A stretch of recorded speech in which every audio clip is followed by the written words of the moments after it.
ప్రభు అయిన యేసుక్రీస్తు నామంలో మీకు ఉదయకాల శుభములు తెలియజేస్తున్నాను.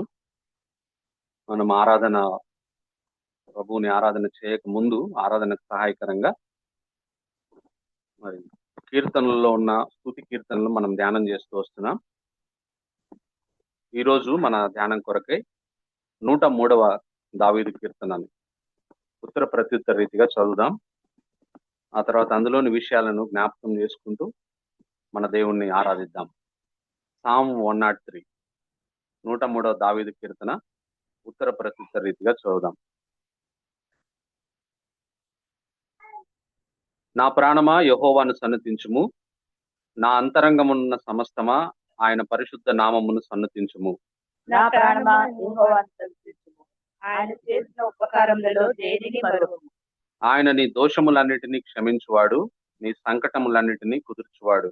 సమాధిలో నుండి నీ ప్రాణమును విమోచించుచున్నాడు, కరుణా కటాక్షములను నీకు కిరీటంగా ఉంచుచున్నాడు. పక్షిరాజు యవనం వలె నీ యవనము క్రొత్తదగుచున్నట్లు మేలుతో నీ హృదయమును తృప్తిపరచుచున్నాడు. యెహోవా నీతి క్రియలను జరిగించుచు బాధింపబడి వారందరికీ న్యాయం తీర్చును. ఆయన మోషేకు తన మార్గములను తెలియజేసెను, ఇశ్రాయేలు వంశస్థులకు తన క్రియలను కనుపరచెను. యెహోవా దయా దాక్షిణ్య పూర్ణుడు, దీర్ఘశాంతుడు, కృపా సమృద్ధి గలవాడు. ఆయన ఎల్లప్పుడూ వ్యాజ్యమాడువాడు కాడు, ఆయన నిత్యము కోపించువాడు కాడు. మన పాపములను బట్టి మనకు ప్రతీకారం చేయలేదు, మన దోషములను బట్టి మనకు ప్రతిఫలం ఇయ్యలేదు. భూమి కంటే ఆకాశం ఎంత ఉన్నతముగా ఉన్నదో ఆయన యందు భయభక్తులు గలవారి ఎడల ఆయన కృప అంత అధికముగా ఉన్నది. పడమటికి తూర్పు ఎంత దూరమో ఆయన మన అతిక్రమములను మనకు అంత దూరం పట్టుకున్నాడు. తండ్రి తన కుమారుల ఎడల జాలిపడినట్లు యెహోవా తన యందు భయభక్తులు గలవారి ఎడల జాలిపడును. మనము నిర్మింపబడిన రీతి ఆయన నిర్ణయించినది, మనము వంటి వారమని ఆయన జ్ఞాపకము చేసుకుంటున్నాడు. నరుని ఆయువు గడ్డివలెనున్నది, అడవి పువ్వు పూయినట్లు వాడు పూయను. దాని మీద గాలి వీసగా అది లేకపోను, ఆ మీద దాని చోటు దాని తిరగదు. ఆయన నిబంధనను గైకొనుచు ఆయన కట్టడలను అనుసరించి నడుచుకుని వారి మీద, యెహోవా యందు భయభక్తులు గలవారి మీద ఆయన కృప యుగ యుగములు నిలుచును, ఆయన నీతి వారి పిల్లల తరమున నిలుచును. యెహోవా ఆకాశమందు తన సింహాసనమును స్థిరపరిచి ఉన్నాడు, ఆయన అన్నిటి మీద రాజ్య పరిపాలన చేయుచున్నాడు. యెహోవా దూతలారా ఆయన ఆజ్ఞకు లోబడి ఆయన వాక్యం నెరవేర్చు బలశూరులారా ఆయనను సన్నిధించుడు. యెహోవా సైన్యములారా ఆయన చిత్తము నెరవేర్చు ఆయన పరిచారకులారా మీరందరూ ఆయనను సన్నతించుడి. యెహోవా ఏలుతురు స్థలములన్నిటిలోనున్న ఆయన సర్వ కార్యములారా ఆయనను స్తుతించుడి. నా ప్రాణమా యెహోవాను సన్నతించుడి.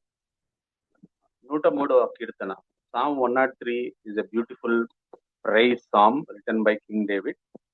మరి దావీదు రాసిన ఒక అందమైన స్తుతి కీర్తన ఇది. It is the one of the most loved psalms because it focuses completely on God's goodness, mercy and compassion. ఈ కీర్తన అనేక మందికి ఇష్టం. ఈ కీర్తన అంటే ఎందుకనంటే ఇది పూర్తిగా దేవుని యొక్క మంచితనం మీద, దేవుని యొక్క కరుణ మీద, దేవుని యొక్క దయ మీద మరి దృష్టి కేంద్రీకరించి రాసిన కీర్తనగా ఈ కీర్తనని మనం చూడవచ్చు. This psalm is not a prayer psalm. He is not asking anything in this psalm.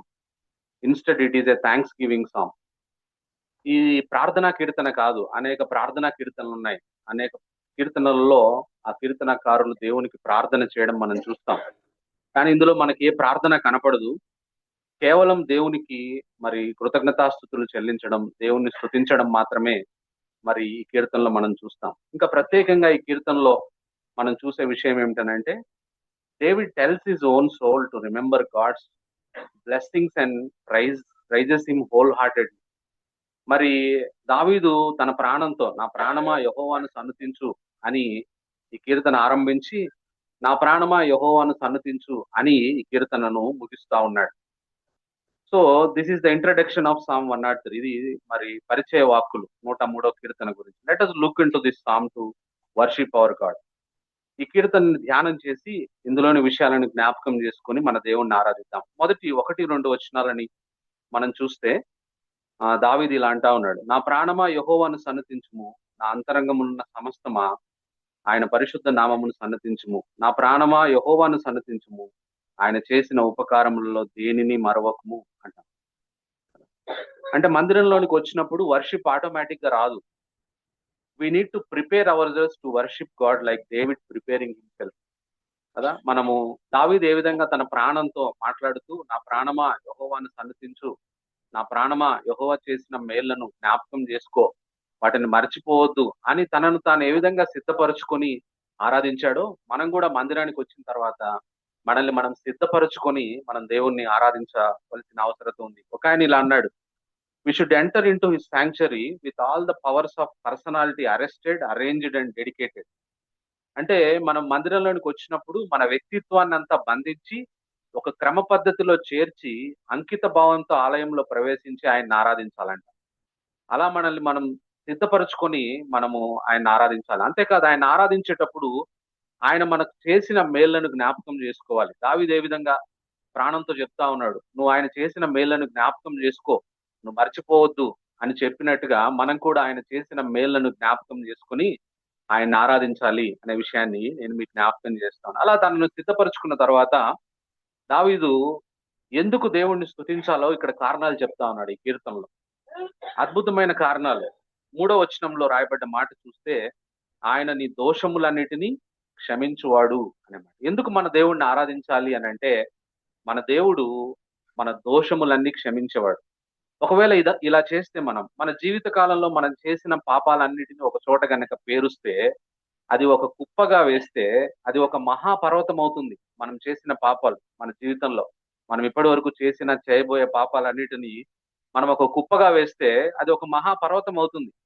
ఆ పర్వతం మనం ఎక్కలేనంత ఎత్తైంది, మనం తీసివేయలేనంత గొప్పది, మనం తప్పించుకోలేనంత బలమైంది. అందుకే 40వ కీర్తన 12వ వచనంలో కీర్తనకారుడు ఏమంటాడంటే, లెక్కకు అవి నా తల వెంట్రుకలను మించి ఉన్నవి కదా అని అంటా ఉన్నాడు. అటువంటి మన పాపాల రాశిని ఆయన క్షమించేశాడు మన దేవుడు. ఇది మన దేవుడి నుంచి మనం పొందుకున్న అన్నిటికంటే గొప్ప ప్రయోజనం. కాబట్టి మన పాపములను క్షమించిన దేవుణ్ణి ఉదయకాలంలో మనం ఆ విషయాన్ని జ్ఞాపకం చేసుకొని, ప్రభువా, పర్వతం లాంటి నా పాపాల రాశిని నువ్వు క్షమించవయ్యా, కాబట్టి నేను ఈరోజు ఉదయకాలం ఆరాధిస్తున్నానని ఆ విషయాన్ని జ్ఞాపకం చేసుకొని మనం ఆయన ఆరాధించాలి. ఆ తర్వాత ఎందుకు ఆరాధించాలంటే, 2వ మాట 3వ వచనంలోనే ఆయన చెప్తున్నాడు, ఆయన నీ సంకటములన్నిటినీ కుదుర్చువాడు. అంటే ఇంగ్లీష్ లో ఏమని ఉంటదంటే, హీ హీల్స్ అవర్ డిసీజెస్ కదా. అంటే he's not only caring about our soul, he's caring about body. మన శరీరాన్ని కూడా ఆయన పట్టించుకుంటా ఉన్నాడు కదా. ఆయన కొన్నిసార్లు న్యాచురల్ గా హీల్ చేస్తాడు మనల్ని. న్యాచురల్ గా అంటే మనలో ఉన్న రోగ నిరోధక శక్తి ద్వారా ఉదయం జలుబు ఉంటుంది, సాయంత్రానికి ఆ జలుబు పోతుంది కదా. అంటే కొన్నిసార్లు న్యాచురల్ గా హీల్ చేస్తాడు, కొన్నిసార్లు మెడిసిన్స్ ద్వారా హీల్ చేస్తాడు, కొన్నిసార్లు మెరాకులస్ గా మనల్ని హీల్ చేస్తాడు మన దేవుడు. అందుకే నిర్గమకాండం 15:26లో రాయబడింది ఏంటంటే, మన దేవుడు యెహోవా రాఫా అయి ఉన్నాడు, అంటే స్వస్థపరచు దేవుడు అయి ఉంటున్నాడు. అందుని బట్టి ఈ ఉదయకాలంలో మనం మన దేవుణ్ణి ఆరాధించాలి అని దావీదు మనకి గుర్తు చేస్తా ఉన్నాడు. 3వ విషయాన్ని మనం చూసినట్లయితే 4వ వచనంలో రాయబడ్డ మాట, సమాధిలో నుండి నీ ప్రాణమును విమోచించుచున్నాడు. ఈ డెలివర్స్ అస్ ఫ్రమ్ డెత్. మరణంలోంచి మనల్ని విడిపించే దేవుణ్ణి మనం కలిగి ఉన్నాం కదా. అనగా ప్రాణాపాయ పరిస్థితుల్లోంచి మనల్ని కాపాడాడు. ఫర్ ఎగ్జాంపుల్, ఇశ్రాయేలుకి ఐగుప్తులో ఉన్నప్పుడు మరణ దేవత ఐగుప్తు దేశం మీదకి వచ్చినప్పుడు గాడ్ స్పేర్డ్ ఇజ్రాయెల్ కదా. ఇశ్రాయేల్కి మాత్రం ఏ ప్రాణి జరగకుండా మరణ దేవత బారి నుంచి కాపాడాడు. అటువంటి అనుభవాలు మన జీవితంలో చాలా ఉన్నాయి. మనకు తెలిసి కొన్ని, తెలియక కొన్ని. ఆ విధంగా మన ప్రాణాపాయ పరిస్థితుల నుంచి మనల్ని తప్పించే దేవుణ్ణి మనం కలిగి ఉన్నాం. మరణకర రోగం నుంచి కాపాడేవాడు మన దేవుడు. హిజ్కియాకు మరణకరమైన రోగం వచ్చినప్పుడు ఆయనకి మరలా ఆయుష్ను పొడిగించి కాపాడిన దేవుడు. మరణకరమైన రిలేషన్షిప్స్ నుంచి, అడిక్షన్స్ నుంచి, డెసిషన్స్ నుంచి మనల్ని కాపాడిన దేవుడు. కొన్ని మనం తీసుకునే నిర్ణయాలు మరణకరమైన నిర్ణయాలు తీసుకుంటా ఉంటాం, మరణకరమైన రిలేషన్షిప్స్ కలిగి ఉంటాం. వాటన్నిటి నుంచి దేవుడు మనల్ని కాపాడుతా ఉన్నాడు. లాస్ట్ కి ఎటర్నల్ డెత్ నుంచి మనల్ని కాపాడాడు కదా. నిత్య మరణం నుంచి మనల్ని కాపాడిన దేవుణ్ణి మనము ఉదయకాలమున ఆరాధించబద్దులమైనాం. అది 3వ కారణం. 4వ కారణాన్ని మనం చూస్తే 4వ వచనంలోనే 2వ భాగంలో, కరుణా కటాక్షములను నీ కిరీటముగా ఉంచుచున్నాడు. ఈ crowns us with loving kindness and mercy కదా. అంటే కరుణను కటాక్షాన్ని మనకు కిరీటంగా ధరింపజేస్తున్నాడు శాశ్వతంగా కదా. అంటే శాశ్వతమైన కరుణను చూపిస్తా ఉన్నాడు మన పట్ల, శాశ్వతమైన ప్రేమను చూపిస్తా ఉన్నాడు కదా. ఆ కరుణ అంటే టెండర్ మెర్సీ, హిబ్రూలో రెకామిమ్ అనే మాట. ఆ రెకామీమ్ అనే మాట అర్థం ఏమిటనంటే డీప్ వార్మ్ జెంటిల్ కేర్, అంటే కంపాషన్ లైక్ ఎ మదర్ కదా. అంటే తల్లి తన బిడ్డ పట్ల, తన చిన్న బిడ్డ పట్ల, కంటి బిడ్డ పట్ల ఎటువంటి ప్రేమను చూపిస్తుందో అటువంటి కరుణను దేవుడు మన పట్ల చూపిస్తా ఉన్నాడు. అది ఎప్పటికీ అంట, అది అది ఒక కిరీటంగా మనకు ధరింపజేసి, అది మనల్ని విడిచిపోకుండా ఒక కిరీటం లాగా మనకు పెట్టాడు అనే విషయాన్ని బైబిల్ మనకు సెలవిస్తా ఉంది. అది కరుణ. కటాక్షం అంటే ఈ హీబ్రూలో హెసెడ్ అనే పదం. హెసెడ్ అంటే లవింగ్ కైండ్నెస్. లవింగ్ కైండ్నెస్ అంటే faithful, unchanging and loyal love. దానితో మనల్ని, కరుణని, కటాక్షాన్ని మనకు కిరీటంగా ధరింపజేసిన దేవుణ్ణి ఈ ఉదయకాలమున ఆరాధించబద్దులమైన. 5వ విషయాన్ని మనం జ్ఞాపకం చేసుకుంటే ఆయన అంటున్నాడు, పక్షిరాజు యవనం వల్లే నీ యవనము క్రొత్తదగుచున్నట్లు మేలుతో నీ హృదయమును తృప్తిపరచున్నాడు. 5వ విషయం ఎందుకు మనం దేవుణ్ణి ఆరాధించాలంటే he fills our life with good things. మేలుకరమైన వాటితో మన జీవితాలు నింపుతా ఉన్నాడు మన దేవుడు కదా. గుడ్ థింగ్స్ అంటే not riches of this world, ఈ లోకానికి సంబంధించినవి కాదు. గుడ్ థింగ్స్ అంటే మనకు మేలు కలిగించే నిజంగా ఏంటంటే ఆయన పీస్ ఇస్తా ఉన్నాడు మనకి, ఆయన స్ట్రెంగ్త్ ఇస్తా ఉన్నాడు మనకి, ఆయన జాయ్ ఇస్తా ఉన్నాడు, ఆయన ప్రొవిజన్స్ ఇస్తా ఉన్నాడు, ఆయన మర్సీ ఇస్తా ఉన్నాడు, ఆయన ప్రొటెక్షన్ ఇస్తా ఉన్నాడు, ఆయన గైడెన్స్ ఇస్తా ఉన్నాడు. ఇవి మనకు మేలుకరమైనవి అన్నిటికంటే.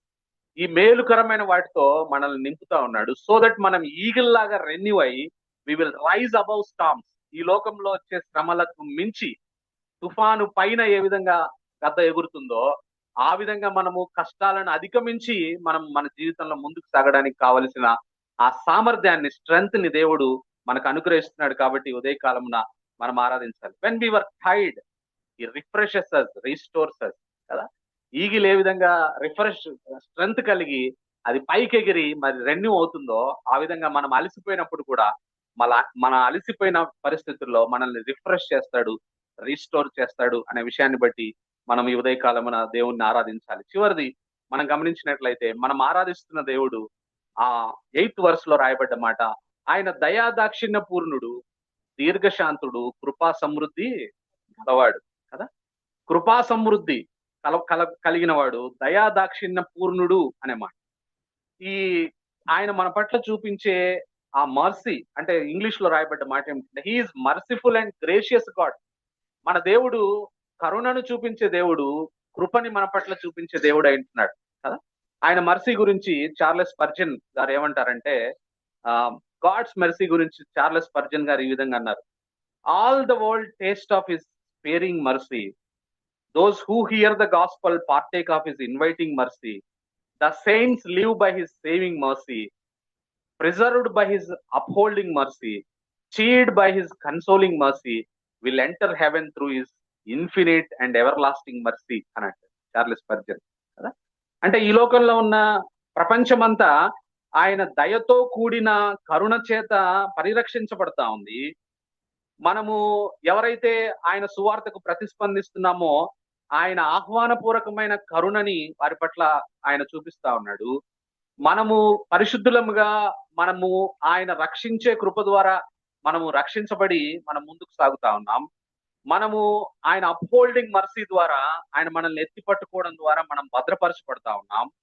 మనము ఆయన స్వాంతన చేకూర్చే మర్సీ ద్వారా we are shield by this consoling mercy and we will enter into heaven. పరలోకంలో ప్రవేశిస్తా ఉన్నాము. ఎట్లా అంటే ఆయన అనంతమైన ఎవర్ లాస్టింగ్ మర్సీ ద్వారా పరలోకంలో మనం ప్రవేశిస్తున్నాం అనే విషయాన్ని ఆయన చెప్పినాడు. This is the mercy of God. ఆయన మర్సిఫుల్ గాడ్ అయినందుకు ఇటువంటి గొప్ప ధన్యతని మనం మన జీవితాల్లో పొందుకుంటున్నాం. ఇంకా ఆయన కృప గురించి ఆలోచిస్తే ఆ తర్వాత వచనాలంతా ఆయన కృప గురించే రాయబడింది కదా. మనకంతా ధ్యానం చేయడానికి సమయం లేదు, కానీ ఆయన కృప ద్వారా మనం ఏం పొందుకున్నామంటే 10వ వచనంలో అంటాడు, మన పాపములను బట్టి మనకు ప్రతీకారం చేయలేదు, మన దోషములను బట్టి మనకు ప్రతిఫలం ఇయ్యలేదంట. ఎంత మంచి మాట కదా. అంటే ఆయన కృప ద్వారా మనకు పొందుకున్న మేలు ఏమిటనంటే మన పాపాలకు మనం ఎంత శిక్ష పొందాలో ఆ శిక్ష నుంచి మనం తప్పించుకున్నాం. మన పాపాల స్థాయిలో మనల్ని శిక్షించట్లే ఆయన కదా. ఆయన మన పట్ల కృప చూపుతా ఉన్నాడు. ఇంకొక మాట 12వ వచనంలో ఆయన అంటాడు, మన అతిక్రమములను పడమటికి తూర్పు ఎంత దూరమో అంత దూరపరిచాడు అనే మాట. బైబుల్ ఎంత కేర్ఫుల్ గా పరిశుద్ధాత్మ దేవుడు రాయించి పెట్టాడంటే, భూమి గుండ్రంగా ఉంటది కదా, భూమి గుండ్రంగా ఉంటది. పడమర తూర్పును ఆయన ఎందుకు పెట్టాడంటే, పడమర తూర్పు ఎప్పుడు కలుసుకోవు. ఒక సర్కిల్లో మనం ఒక చోట నిలబడి మనం తూర్పు వైపుగా ప్రయాణం చేస్తే మళ్ళీ పడమటికే వస్తాం.